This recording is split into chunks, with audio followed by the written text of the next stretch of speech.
I've been in the bando with the chick. My Jimmy Choo Sando, cause I'm rich. That's real. So what are some things do you expect from a label if you was to sign to one? Let me ask that question again because I don't stutter. What are some things would you expect from a label if you were to sign to one? I would expect them to be dedicated to me as much as I'll be dedicated to them. That's why I don't rush nothing, because I like to reciprocate my energy. So, definitely take your time with me. Pretty much your time. It's just your time. Once I got your time, like, we can get a lot of shit done. So just really your dedication, your time, believe in me, that's all I ask for. Cool. So I seen your latest collab with another dope artist out of West Orlando, Coco Benji. Coco Benji, that's my dog. Yeah. So how did that collab come together? It seemed like y'all had so much chemistry in that video. Is it out yet? It's out. It's been out for like 3 days now, right? It's been 3 days. Yeah, it's been 3 days. Okay, yeah. So how did that collab come together? Well, so we first, when we met, we did a cypher together. Us and a few other girls, we did a cypher together. That's how we first met. And ever since then, we just been friends. We've been click type shit.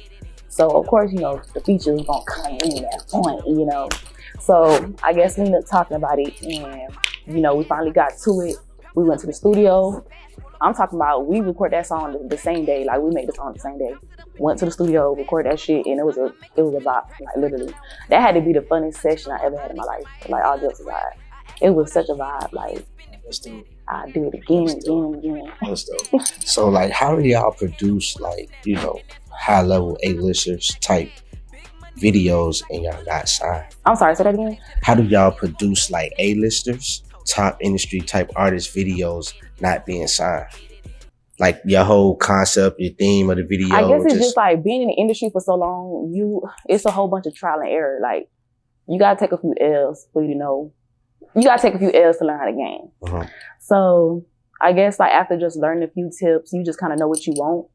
And it's like you just put it in the video. And I've been where, shout out to KD, KD Visuals, that's my cameraman. And, I've been working with him for a little minute. He picked up a few tips on the way too. So, we both like came up together doing the shit. Mm-hmm. So I don't know. I just feel like we just work together. Once you work together the right way, you can like bring everything to life. Yeah, that's super dope.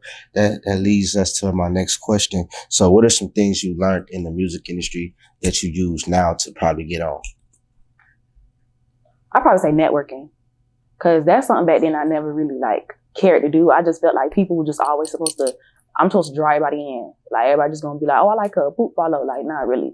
Sometimes you gotta put yourself in people's face, you know what I mean? So I'd probably say like networking, learning how to go to them instead of them coming to me.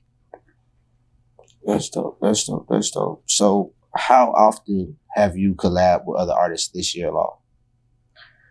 I ain't gonna lie to you, not too often like that. I'm just now like starting to do that shit. Cause back then I kind of wanted to put my shit out there and, make people familiar with my sound or whatever. And then I get the features in. Cause I don't want people thinking that like, oh, she came up off of a feature, none of that shit. Nah, like I came up off of this shit by myself. I made a name for myself.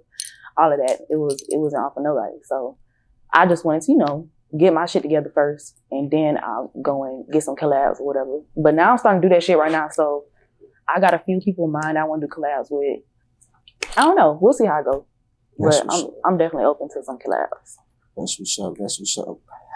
I was just thinking, like a few years ago, all the Orlando female artists was like doing these freestyles. And it was like, it seemed like y'all was doing it first. And then it seemed you talking about the ciphers? Yeah, the ciphers. And then now you seen like the Memphis rappers, they were doing it. And now everybody's like, oh yeah, it's lit. But why do you think, people might not have gravitated to what y'all was doing first and they gravitated to the Memphis wave?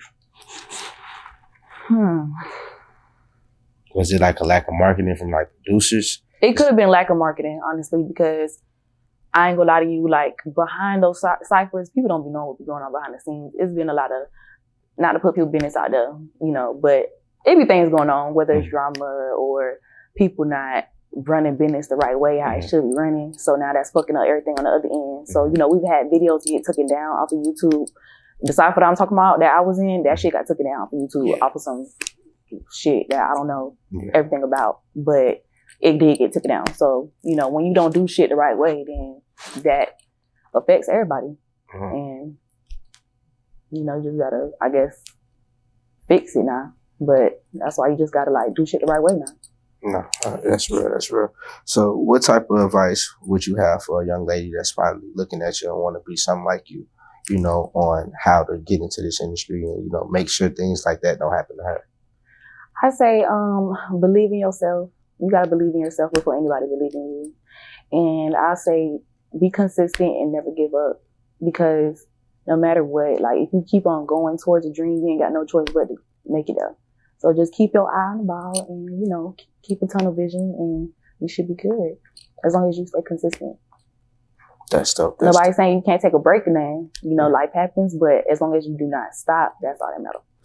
Yeah, that's real. That's real. So this is the end of the year. How have your year been so far musically? I say I'm very proud of where I'm at right now. Sometimes I be so hard on myself. Like I be feeling like I don't be doing enough. Like no matter what I do, I be feeling like I do not be doing enough. Like I gotta do more. But like closing out this year, like looking back at it, like I've got a lot done and I've gotten very far in my music shit. So I say that I've done pretty good. Like I'm be independent, I've been doing very good. So I gotta get that to myself. That's dope. That's dope. That's dope. So what could we expect out of you in this new year, in this Jordan year 2023? I'm gonna just say like a lot of visuals. To expect a lot of visuals, a lot of music, new sound, collabs, and definitely new content. Like with the visuals, music videos, all that good stuff. Like it's all gonna be there. All right, that's super dope. That's super dope, man. And hopefully I can get signed. Yeah, well, we'll put that out there. Now, hopefully you are gonna get signed. Somebody gonna see this. Yeah, we're gonna do that. So, man, I appreciate you for, you know, coming through, doing an interview with us, you know what I mean? And thank you for having me. It's been a minute, okay? That's good. That's good. Is there anything you want to say before we leave? Y'all check out my new video that I just had dropped, Roller Coaster official video featuring Coco Benji. That's out right now on YouTube. Go ahead and subscribe, and you follow me on YouTube. Follow me on Instagram. That's Debby Bandz, DebbyBandz. And I love y'all. All right. And it's your boy, Rich and Fair TV. We out.